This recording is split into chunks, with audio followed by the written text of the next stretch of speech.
Estamos en línea con el licenciado Horacio Robelli, que es economista y docente universitario y un gran amigo de Otras Voces. Muy buenos días, Horacio. Gracias por estar acá otro sábado con nosotros. Al contrario, querida doctora, muchas gracias a usted por la comunicación y por dejarme participar en su programa. Gracias a vos, Horacio, gracias a vos, porque para nosotros es muy importante tu participación. Y también le digo a los oyentes que esta entrevista, de todas maneras, nosotros la grabamos de la radio y después la subimos a YouTube también, a la entrevista aparte, ¿no? Aparte del streaming que nosotros estamos en todo el programa. Bueno, para entrar en el contenido, Horacio, bueno, varias cuestiones, ¿no? Yo, lo que se está viendo, y creo que lo estuvimos hablando en la semana pasada, en tu columna de economía, ¿para dónde está yendo la economía del país? ¿No? Con el tema del blanqueo, con el tema de que se habla de una posible salida del cepo, pero con un mayor endeudamiento, ¿no? Porque vamos a un mayor endeudamiento con el FMI. Y también con esto que a partir, ¿no?, del 23 de diciembre, que se va a dejar de percibirse el impuesto país, lo que va a implicar no, van a entrar indiscriminada de importaciones. ¿Cómo ves que esto afecta? ¿Cómo ves que se va dando el modelo económico? Porque yo creo que esto ya lo vivimos y aunque no, quizás no en todos los espacios se demuestra esto, ¿no? Pero se está yendo para otro tipo de economía, no más primarizada. Quiero que vos lo desarrolles. ¿Para dónde está yendo la economía del país? Bueno, muchísimas gracias. La descripción tuya es la que creo fielmente que es así. Y lo hemos vivido, por supuesto, lo hemos vivido con la dictadura militar. Nosotros hasta el Rodrigazo, en realidad el Rodrigazo, en junio de 1975, el ministro que había puesto Isabel Martínez de Perón, Celestino Rodrigo, devaluó un 140% el 4 de junio del año 1975. Y después liberó el precio de los combustibles. Bueno, por supuesto, en ese momento había muchas fábricas con muchos trabajadores, y el reclamo de los trabajadores en paritarias hizo que los salarios crecieran también en forma proporcional. Esto fue posible en ese momento, pero ellos ya preparaban el golpe militar de 1976, el desprestigio del gobierno de Martínez de Perón y la indefensión del pueblo argentino llevó al golpe militar. Ahí con el golpe militar ya comienzan a aplicar este modelo, que como bien dijiste es un modelo extractivista. Claro. En esa época la Argentina ni siquiera tenía soja, pero sí le interesaba la carne y el trigo. O sea, nosotros producimos el mismo bien que Estados Unidos. Estados Unidos es el principal exportador de carne, el principal exportador de trigo, de soja, todo. En ese momento la soja no existía, era muy menor. Pero el mercado de Chicago es el mercado, en realidad el mundo occidental, porque ahora el resto del mundo crece también mucho más que el mundo occidental. Pero el mercado granario del mundo occidental es Chicago, en Estados Unidos, el que fija los precios. Nosotros somos tomadores de precios. Bueno, esta situación tuvo ese límite, hicieron lo mismo, hicieron exactamente lo mismo, una tablita de Martínez de Dios. Fíjate, las 3 medidas básicas que toma Martínez de Dios son las que toma este gobierno. Es de manual, claro. No es que Caputo inventa nada. Caputo y Bausili aplican, que después se llama el consenso de Washington. Primero atrasan el tipo de cambio a través de una tablita cambiaria, en el caso de Martínez de Dios. Y acá lo hacen a través de un cronipec que van informando. Le van diciendo a los empresarios y a los CEOs de los grandes fondos de inversión, bueno, nuestra evaluación va a ser le prometieron hasta el 20 de enero del 2025 del 2% mensual. Pero en el proyecto del presupuesto 2025 dicen que la evaluación va a bajar a ser 1,6% mensual. Ahora es un 2%. Por lo tanto, ellos comprando títulos públicos, lo mismo hacían, exactamente lo mismo hicieron en la dictadura militar, comprando títulos públicos o comprando acciones o comprando, que también es una forma de obligaciones negociables. Todas estas formas, ellos iban a tener una riqueza mayor que si la ponen en dólares, porque el dólar se iba a atrasar, el famoso atraso cambiario, porque crecían mucho más los precios de la inflación. El índice de precio del consumidor, que es el que mide la gran cantidad de estos títulos ajustables, el IPC del INDEC. El IPC crece más, por ejemplo, tuvimos el mes pasado, dijeron que era 2,7% de la inflación, pero 2% fue la variación del tipo de cambio, ganaron 0,7%. Esa tasa es una tasa alta en dólares, porque esa tasa en Estados Unidos no le llega a ser el 1% mensual, 1% mensual lo que le pagan los depositantes los bancos en dólares en Estados Unidos. Y acá ganan 0,7% en un mes. Bueno, este mecanismo es el mismo. El otro mecanismo es levantar los aranceles. Fíjate que lo que está haciendo este gobierno es peor todavía, porque no solamente baja los aranceles, el 1 de octubre bajó los aranceles en una gran cantidad de productos: caño de cobre, plástico, neumáticos, motos, bicicletas, hornos eléctricos, ventiladores, línea blanca, equipo de aire acondicionado. Bueno, pero a partir del 1 de diciembre del 2024, o sea, en realidad Ahora, es el ya. 2, Sí, sí. mañana, en realidad Mañana. es el 2 de diciembre. Le bajan a los productos textiles y a los productos electrónicos, le bajan los aranceles. Y aparte el 23 de diciembre del 2024 deja de percibirse el impuesto país, que es un 7,5% por encima de toda compra de dólares para importar. No graban importaciones, que graban es la compra del dólar para importar. Pero ellos no pueden dólar propio, le piden siempre el dólar al Banco Central. Entonces, para el importador, que le pide los dólares a los bancos, y los bancos al Banco Central, tiene pagada el 7,5%. A partir del 24 de diciembre, por supuesto, van a posponer las importaciones para esa época. Ya no van a pagar el 7,5% de sus importaciones. Yo quiero que se entienda algo, Horacio, porque Sí.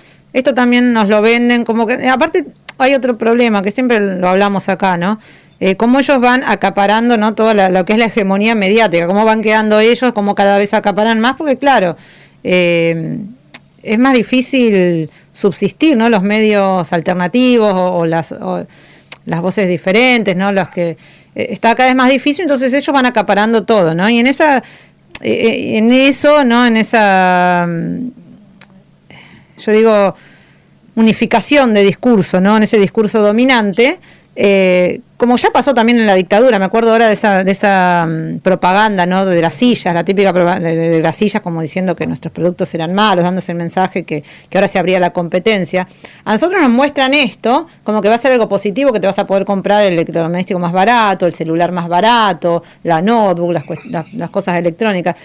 Pero que se entienda también que esto también va a implicar una gran recesión, desempleo, porque esto destruye la industria nacional. Yo creo que hay que ser claros y contundentes con esto, porque si no va a ser demasiado tarde. Totalmente de acuerdo. Los productos argentinos lo que tienen son trabajo argentino. Y nosotros al Está. importar, sobre todo bienes finales, no es que liberan los aranceles de helado. Lo que disminuyen es los aranceles, el impuesto para importar de productos terminados: campera, jean, camisas, pullover. O sea, es un desastre. Para la industria textil esto va a ser un golpe muy duro, y para la electrónica lo mismo. Claro. Lo que decir, por ahí tenés ante el atraso cambiario que va a ser más barato, porque como está atrasado el tipo de cambio, por supuesto. ¿Qué dijo Manuel Adorni cuando comunicó que a partir del 1 de diciembre bajaba los aranceles de los productos textiles y electrónicos? Dijo, bueno, no puede ser que los argentinos tengan que contratar un bus para hacer tour de compra a los países vecinos, o que tengan que viajar al exterior para comprar más barato. Pero esto es una mentira, porque vos tenías que controlar los precios acá, por supuesto, se tenía que haber hecho siempre. Nosotros tenemos una ley de abastecimiento, sí, la ley 20.684 del año 1973, que hizo en su momento el secretario de Comercio, que fue Miguel Revestido. El ministro de Economía era José Bergelbar, que es un revival de lo que había sido durante el peronismo, durante los dos primeros gobiernos peronistas, que es una ley de control y permite a la población que lo controle. Vos, si te aumentaba los precios, tenías para reclamar y se lo multaba y hasta se lo podía restar. El artículo 6, la ley 20.684, por agio, o sea, por retener mercadería y por usura, podía ir preso, que vos sos la abogada y sabés que en la Constitución lo más importante es la libertad de la persona. Bueno, podía ir preso por agio. De hecho, se aplicó ese artículo con el banco durante el gobierno de Duhalde, con el Banco General de Negocios, donde se mostró que había usura.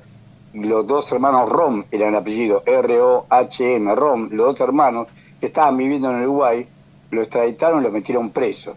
Por supuesto, después el Fondo Monetario Internacional, el FMI, lo presiona a Duhalde para que saque ese artículo. Y tuvo que mandar un proyecto de ley, entregado hoy medianoche, para sacar ese artículo para que no vayan presos. Bueno, esto que estamos contando es en defensa del pueblo argentino, porque vos no podés poner... La democracia no es poner al zorro y a la gallina en el mismo gallinero y decir a los dos que se porten bien. Siempre Que son libres, claro.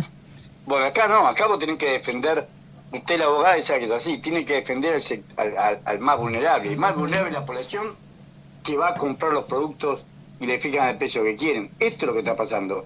Y no por el lado de la importación, porque es la peor manera. Sí, una que lo que puede importar son los que tienen, como bien dijiste, vos te vas quedando sin trabajo, te van pagando menos, te van sacando las extras, después te van pagando menos, no te ajustan por las paritarias son menores que la inflación, que es lo que estamos viviendo. Y es lo que está pasando, pero no parece que nos pintan que los números van bien, que la Argentina va bien, que hay estabilidad. Y lo que hablamos la otra vez, ¿no? La semana pasada, que va permeando este discurso y muchos de los mismos que están perjudicados, porque realmente, si va también la economía, ¿cómo se explica que bajó el consumo de carne a niveles históricos, el consumo de yerba? De leche. De lo más esencial.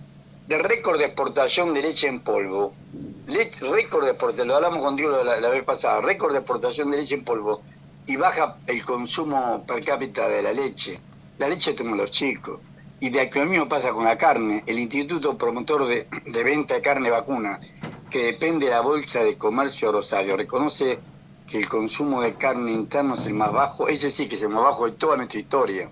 Va a rondar 42, 43 kilos. Pues ellos siguen declarando 25 millones. Desde la década del 50, que éramos 22 millones de habitantes, declaran 25 millones perdón, 55 millones de cabezas de ganado. Ahora siguen declarando lo mismo, 55 millones de cabezas de ganado y somos 47 millones de habitantes. 55, pero faenan 3,3 millones de toneladas. Lo normal era que se exporte uno y vaya al consumo interno 2,3. Bueno, este año exportado 1,6. Esta es la proyección que hace la Bolsa de Comercio, no lo hago yo. 1,6 millones, por lo tanto, merma el consumo de carne porque exportan más. Tenemos récord de exportación de carne vacuna y tenemos récord de caída del consumo de carne vacuna per cápita. Quiere decir que hay lugares con chicos que no consumen ni carne ni leche. Este es el país que nos están dejando. Por supuesto, arriba se ve la renta financiera y la ganancia de ellos, pero abajo no se ve el cierre de establecimientos. Según los mismos datos oficiales, los saco de la Superintendencia de Río de Trabajo, se cerraron 2.333 establecimientos entre industria, minería y construcción, sobre todo de construcción, porque en industria son 879 empresas. Eso significa merma de trabajadores. Según lo dice esta Superintendencia de Río de Trabajo, por eso informa el cierre de establecimientos, desde que asumió Javier Milei hasta agosto del 2024, por supuesto la cosa siguió en septiembre, octubre y noviembre, se perdieron 126.050 puestos de trabajo formales. Es un montón. Claro, sumale hecho los trabajadores informales, sumale los despidos del sector público. El mismo Milei se jacta haber echado 25.000 empleados públicos. Con toda esta situación que estamos viviendo, hace este país cada vez más dual. Una minoría que se enriquece apostando a la renta financiera, que para eso vienen a agarrar plata con la renta financiera en esta primera etapa.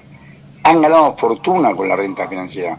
Digamos, si vos tomás los datos para ser claro y preciso lo que estamos diciendo, si vos tomás los datos de cuánto te evalúa el tipo de cambio, el que le interesa es el contado con liqui porque es el dólar de salida. El contado con liqui estaba el 29 de diciembre, después que evaluó Caputo el 12 de diciembre, estaba a 974 pesos. Y el día de ayer cerró a 1.109 pesos, o sea que creció un 14%. El dólar contado con liqui pasó de 974 pesos a 1.109 pesos, que es el dólar de salida, es el dólar que ellos compran para irse, porque ellos tienen acceso al contado con liqui, que es ir a la bolsa, comprar una acción, un título público y venderlo afuera donde se cotiza afuera, los títulos públicos y acciones de grandes empresas como Techin, como Alvar, como el Banco Galicia, como el Banco Macro, bueno, todas esas empresas como Compañía General de Combustible, como Panamerican Energy, todas esas empresas cotizan acá y cotizan en la bolsa de Nueva York, porque la venden afuera. Ese dólar creció solamente 14%. En cambio la inflación, ellos compraron títulos, trajeron dólares y compraron títulos ajustables por inflación. La inflación, como vos sabés, creció hasta octubre un 107%. O sea que ganaron más de en 10 meses ganaron más del 90% en dólares. Fortuna. Una fortuna. 107, menos el costo de volver a comprar dólares, que te dije que es el 14%, que es el contado con liqui, y ganaron 107%, más del 90%. Eso no sé si la verdad. ¿Pero es sostenible esto, Horacio? ¿Es sostenible este modelo? ¿Sabes? Nunca fue sostenible en periodos anteriores. ¿Por qué es sostenible? Porque ellos lo único que tienen, por fíjate, estamos hablando de títulos públicos, es deuda. Es deuda, claro. Están aumentando la deuda a 10.000 millones de dólares por mes. Están aumentando la deuda pública a razón de 10.000 millones de dólares por mes. Cuando se fue inútil de Alberto Fernández, la deuda era de 370.000 millones de dólares. A septiembre de 460.000 millones de dólares. Le están aumentando a 10.000 millones de dólares por mes. ¿Y por qué se sostiene con deuda? Porque esa deuda no la va a pagar este gobierno. La vamos a pagar todos con nuestros recursos naturales. Ahí está, justo te iba a decir eso. Nos endeudan para eso. Esto es un condicionante geopolítico. La deuda a los países como el nuestro son condicionantes geopolíticos. No nos endeudan para cobrarnos o para cobrar intereses. Quieren que uno pague. Claro, la idea es que no paguemos, justamente. El negocio de ellos es tenernos endeudados. Exactamente. Ese es el negocio. Y lo mismo trataron de hacer en la época de Martínez Dios, y lo mismo trató de hacer Caballo. Caballo lo pagó, todavía no sabíamos que éramos un país profundamente petrolero, y esto es lo que quería contar. Nosotros tenemos soja, pero no era suficiente para pagar la monstruosa deuda que se estaba engendrando, que Caballo mismo engendró. Entonces, que yo la pagó con las empresas públicas. Se vendió YPF, aerolíneas, ferrocarriles, teléfonos, vendió todo. Con eso pagó. Aún así no alcanzó porque hubo fuga de capital. O sea, no solamente pagaba con la nuestra, pagaba con lo que nos corresponde a todos, con las empresas que le habían costado a generaciones de argentinos hacerse, sino que encima no controlaban la fuga de capitales. Los que vendían, a su vez se quedaban con dólares y los fugaban. La fuga fue enorme en esa época. La fuga de capitales fue el quiebre de la convertibilidad, digamos. No lo pudo controlar él cuando fue Caballo, cuando fue ministro de Economía, y cuando vino de la Rúa lo había nombrado al inútil de José Luis Machinina, que bueno, fue todo un desastre porque siguieron manteniendo la convertibilidad y tuvieron que volver a Caballo. Y el hecho es que en ese momento no pudieron pagar toda la deuda por la fuga de capitales, pero ya habían vendido las empresas públicas. Ahora ya casi no les interesa las empresas públicas, les interesa marginalmente, les interesa la primera etapa. Lo que más les interesa, como bien dijiste, es el petróleo, es el gas, es el litio, los minerales raros, el agua potable, el agua pesada, oro. Nosotros somos un gran exportador de oro. El año pasado se exportaron, por declaración jurada, 4.000 millones de dólares de oro, de los cuales 1.000 fueron a Estados Unidos. Nosotros vendemos oro en bruto, 4.000 millones de dólares. Plata, hierro, cobre, aluminio.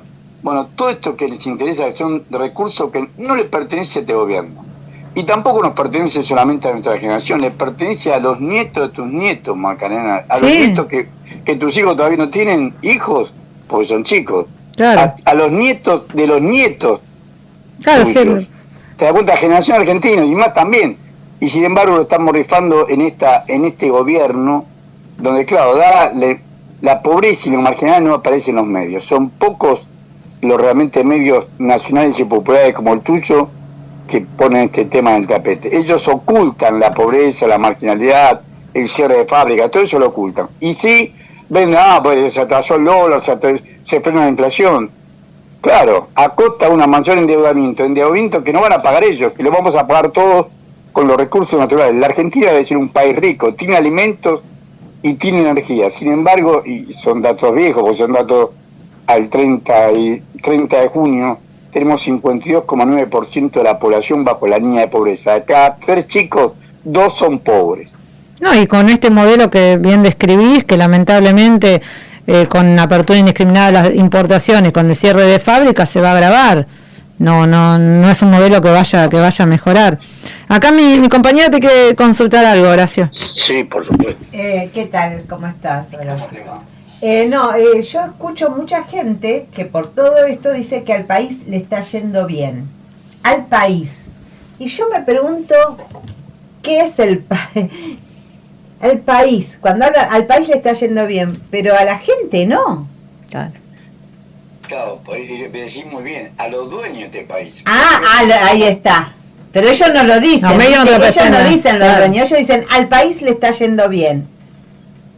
Mira, yo Claro. no soy sociólogo ni psicólogo social, pero adoptan el lenguaje de la clase dominante. Claro. Yo no soy un lector de Gramsci, pero Gramsci hablaría de la hegemonía de la clase dominante. O sea, Claro. no soy un especialista en el tema, pero sí veo claramente que la población está embrutecida. Por eso lo terminó votando a este enfermo. Yo no puedo creer. Es cierto, la alternativa no es la mejor. Massa hoy trabaja para Greylo, que es uno de los grandes fondos acreedores nuestros. Lo hemos hablado en su momento, estábamos muy mal nosotros Sí, cuando Muy lo... mal, y la propuesta que le hacíamos no era mejor. O sea, cuando vos ves que Cristina Fernández de Kirchner se jacta, le dan el doctorado honoris causa en la Universidad de Merlo, y se jacta que ella fue la que trajo a Petronas y a Chevron, contrato que nunca supimos cómo fue, porque yo con Pepe, nunca...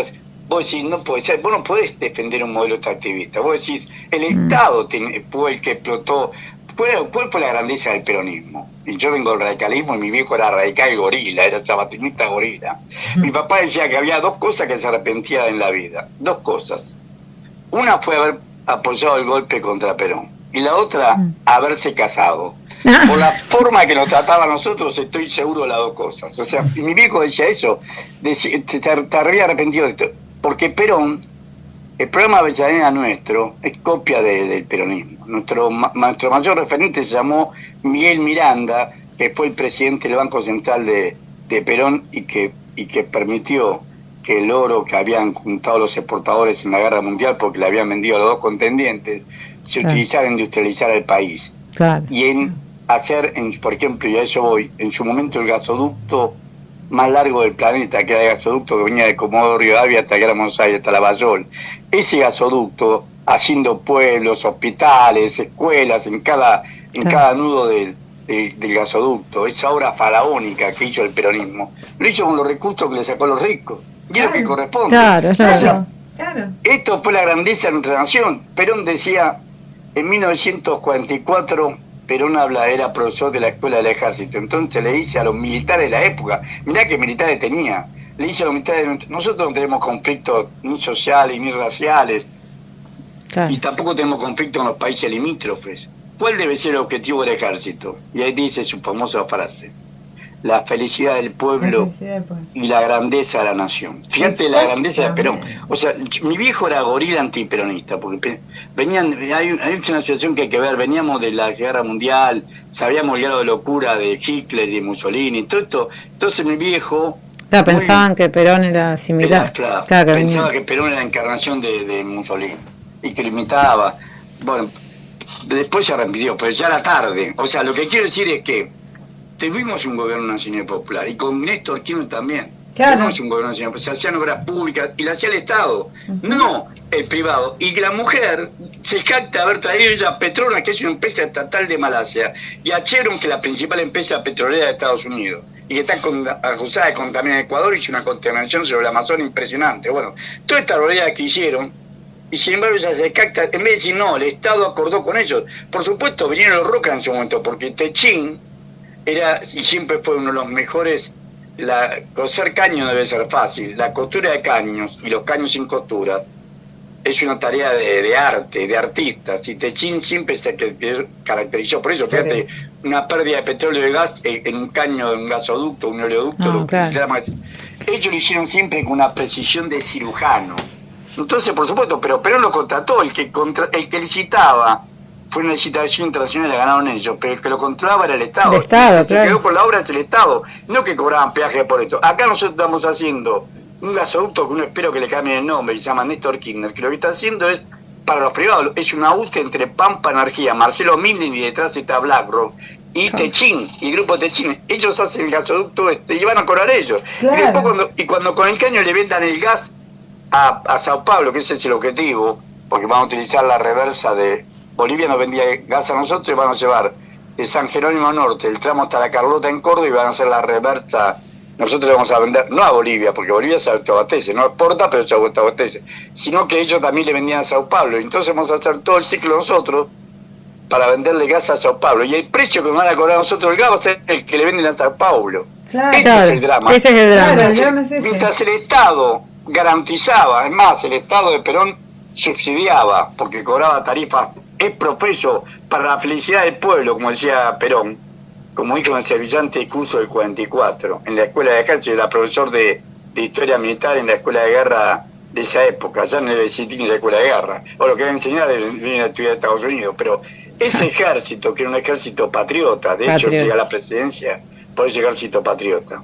¿Sabés que justo, ay, te interrumpí, no, pero sabés que justo, parece que no lo hubiéramos planeado, porque la verdad que no hablamos entre nosotros del tema, pero justo hoy nosotros tenemos a las 12 siempre hacemos con Erico Baladares, que es director de la Batalla Cultural y Revista Hegemonía, hacemos un bloque que es charlas de geopolítica, ¿no? Generalmente de temáticas relacionadas más con la política internacional, pero hoy justo me dice, no, yo quiero hacer un programa especial para hablar del surgimiento de la Revolución Nacional Justicialista, ¿no? Como el peronismo, porque muchos te dicen, pero Perón fue un militar, pero también fue un golpe de Estado, fue un gobierno militar, cuando en realidad fue un gobierno, no fue un golpe de Estado, fue una revolución que nos liberó de lo que fue la década infame. Claro. Y explicarlo esto, así que te invito a escucharlo porque justamente, mira, es lo mismo, es la misma temática que surge acá en la charla que tenemos nosotros, como que lo hubiéramos planeado, ¿no? Pero ¿sabes qué? Lo que me gusta de hablar con vos y bueno, y hablar también con Erico, y lo que tratamos de hacer en este programa, es darle una perspectiva histórica, de no tratar los temas así colgados, porque si yo solamente te pregunto por las políticas de Milei, si son buenas o malas, pero la vemos como algo colgado, algo inédito, y mucha gente joven, muchos chicos jóvenes por ahí se piensan que esto es algo nuevo, que es algo revolucionario, y esto ya se aplicó y fue nefasto para los argentinos. Entonces está bueno esto de poder verlo en perspectiva histórica. Totalmente de acuerdo. Y esa, ves, así como yo te decía que es un arte, los caños sin costuras. Sí. También es un arte lo que haces vos. Yo resalto siempre tu labor periodística, porque vos podés combinar todo esto y vas tocando distintos cables para que tus oyentes tengan una clara idea que hay un proyecto nacional, que siempre lo hubo. Claro. No está en primera plana, que no aparece en los grandes medios, seguro, pero para gente valiente como ustedes que lo demuestran. Y yo tengo presente nunca sé bien el apellido de este dirigente social, Bibilonies. Beliboni. Bueno, me quedé impresionado de lo que dijo. Yo no lo escuchaba. Tengo un problema con la izquierda, esto también debe ser otra cosa de mi hijo. Tengo un problema con la izquierda, pero cuando lo escuché dije, pero la pucha, sintetiza con su propia vida y con lo que dice, lo que uno va acercándose al drama social que estamos viviendo. Y él lo sintetizó. Tu programa fue brillante y él también estuvo brillante en lo que dijo. Por supuesto, con todo gusto voy a escuchar a este señor que no conozco y tampoco conozco la revista Hegemonía. Te invito a que lo busques, porque búsquelo, sí, porque están en el lineamiento que seguimos nosotros. Y vengo del radicalismo y lo que he estudiado siempre es economía. Hay muchísimas cosas que desconozco. Pero volviendo a la economía, yo te quiero decir una cosa que sí es el cambio fundamental de lo que está pasando. Nosotros somos un país que tenemos un talón de Aquiles que era el déficit energético. Todo el gobierno de Kirchner, ¿a quién lo salvaba Chávez? Chávez mandaba los barcos y se le pagaba los premios. No existía el pago. Ni te dejaba de... Acordate que el PF se crea cuando Shell y la ESO, la Standard Oil que estaba, y la Shell, siempre la Royal Shell, no le quisieron vender al ejército en 1922 nafta avión. En esa época no había fuerza aérea, dependía del ejército, y el general que estaba a cargo de la fuerza aérea del ejército fue el general Mosconi, otro patriota. Entonces él llegó a que el petróleo era nuestro y lo sacaban las empresas privadas, no se lo querían vender al Estado, y ahí fue cuando creó YPF. Bueno, acá Kirchner tuvo el mismo drama, no le alcanzaba con YPF porque no teníamos petróleo, no conocemos no se conocía la tecnología de sacar petróleo y gas de las piedras. Recién se puso en el 2012, del 2012 en adelante. Siempre tuvimos crisis energética. La crisis energética llegó inclusive hasta el año 2023, muy menor. Por ejemplo, en el año 2023 se exportó petróleo, ya estaban en grandes empresas y ya sacábamos gas y petróleo de vaca muerta. En realidad costó combustible y energía, pero petróleo y gas, por casi 8.000 millones de dólares. Pero las importaciones fueron mayores. El año 2023 fueron por casi 10.000 millones de dólares. O sea, tuvimos un déficit energético. Ahora, fíjate, de enero a octubre del 2024, mirá el saldo. Nosotros exportamos de enero a octubre también poco más de 8.000 millones de dólares casi lo mismo que todo el año pasado, pero importamos, acá viene importante, se sustituyó importación. No importamos tanto porque todavía no terminaron de hacer, lo único gas que llega hasta a Chile, después venden gas licuado, etcétera, y petróleo, pero no todavía no tenemos los gasoductos y oleoductos que están armando. Pero sin embargo lo que bajó fuerte fue la importación, 3.600 millones de dólares. Ya vos tenés 8.000 millones de exportaciones, tenemos superávit energético y 4.600 millones de dólares, 4.600 millones de dólares de superávit energético. Entonces acá, y esto va a ser, se extrapola mucho más, Marcelo Midling, que es el CEO de Pampa Energía, él dice que en 7-8 años la Argentina va a exportar más petróleo y gas que productos agropecuarios. Y honestamente le creo, porque uno ve la proyección, haciendo una simple extrapolación de los números, es lo que está diciendo él. Entonces, nosotros estamos convirtiendo en un país extractivista.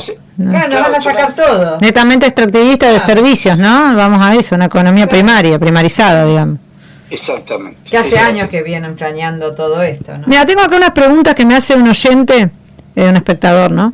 De acá de YouTube, Manuel Méndez, dice, pregunta para Robelli, es muy importante lo que estamos hablando, ¿no? Dice, pregunta para Robelli, ¿es posible argumentar que un enriquecimiento financiero es posible con un sector productivo planchado y sin poder sacar diferencia de las materias primas solo con endeudamiento? Mi pregunta es, anterior, o sea, a esta que dice recién, es que me parece que mejor que vaya lo financiero sin base en la economía real, en algún momento estalla. Lo que preguntamos nosotros. Y también... No, pero ¿por qué no estás ahora? Por lo que dijiste vos, porque nos endeudan y la deuda... Por ejemplo, yo tengo radicalismo. Trabajaba con Bernardo Greenpool, alguna vez fui joven, tenía 33 años. Y yo trabajaba en la parte de presupuesto, en la parte de Hacienda. Pero tenía gente muy cercana, que era a su vez muy cercana, pertenecía a la mesa chica de Greenpool. Por ejemplo, Evangelino Gómez, que era el secretario de Comercio.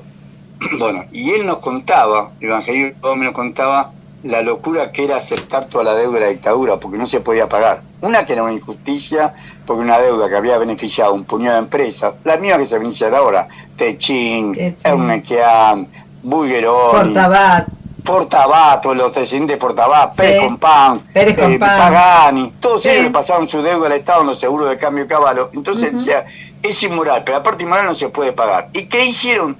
¿Qué hizo Alfonsín? Que no sabía nada de economía y que aparte era un hombre sin agallas, sin coraje. Sin coraje. Y agarró y aceptó toda la deuda, por supuesto. Claro. Y el pretexto fue que don Bernardo Greenpool va a verlo, por eso le digo a la gente que pasaba la misma situación, y nosotros no tenemos ni petróleo ni soja, no había nada para vender.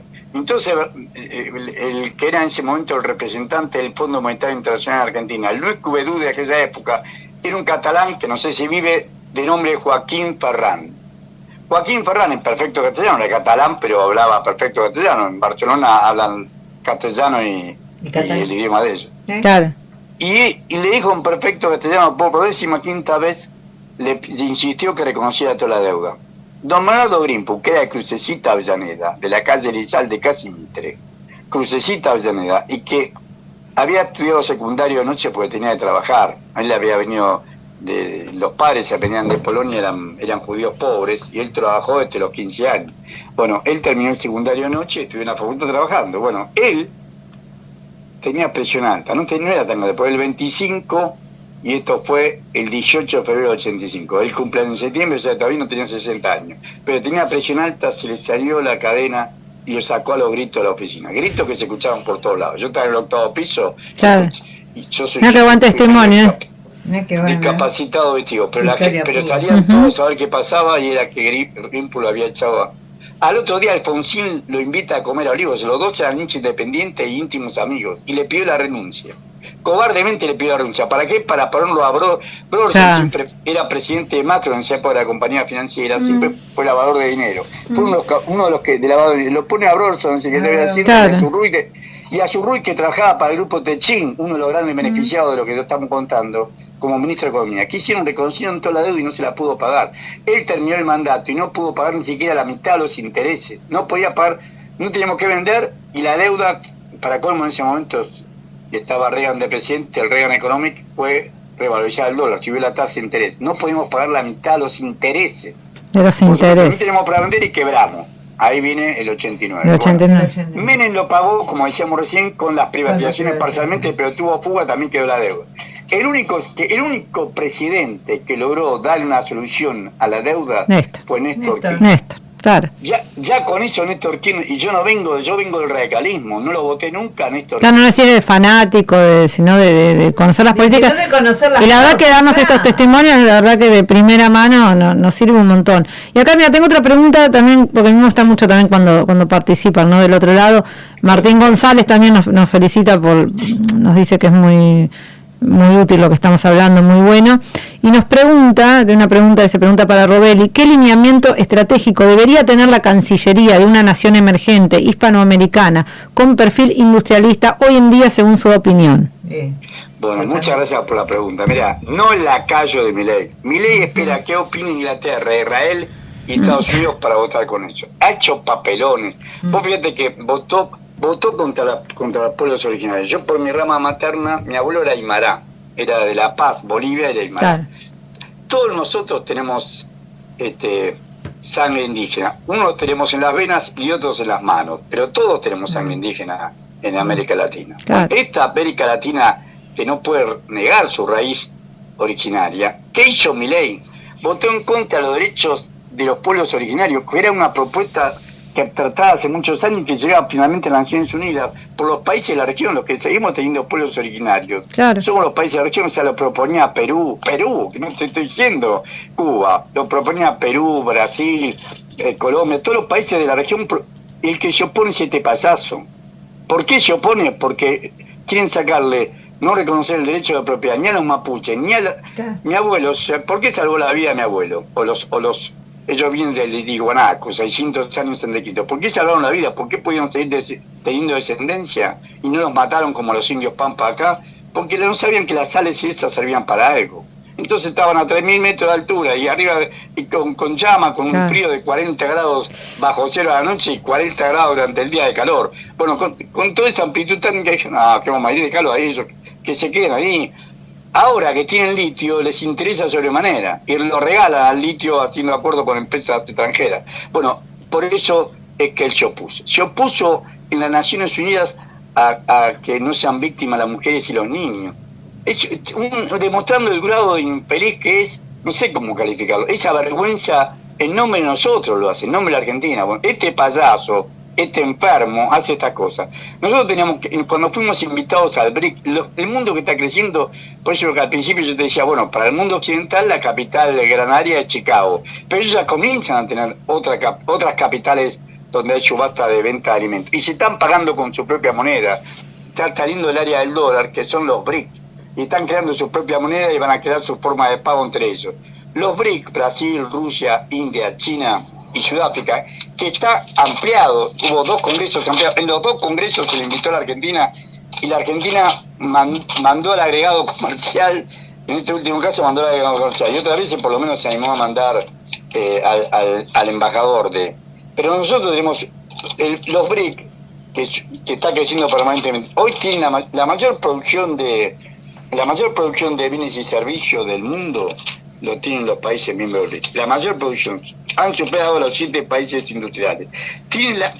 No se sumó Venezuela, ahí a ver qué pasó con Brasil. No se sumó Venezuela. Si hubiera sumado Venezuela, ellos hubieran tenido la mayor producción de petróleo. Acordad que en los BRIC se sumaron Irán y Arabia Saudita, 2 grandes, y los Emiratos Árabes Unidos, los 3 grandes productores de petróleo.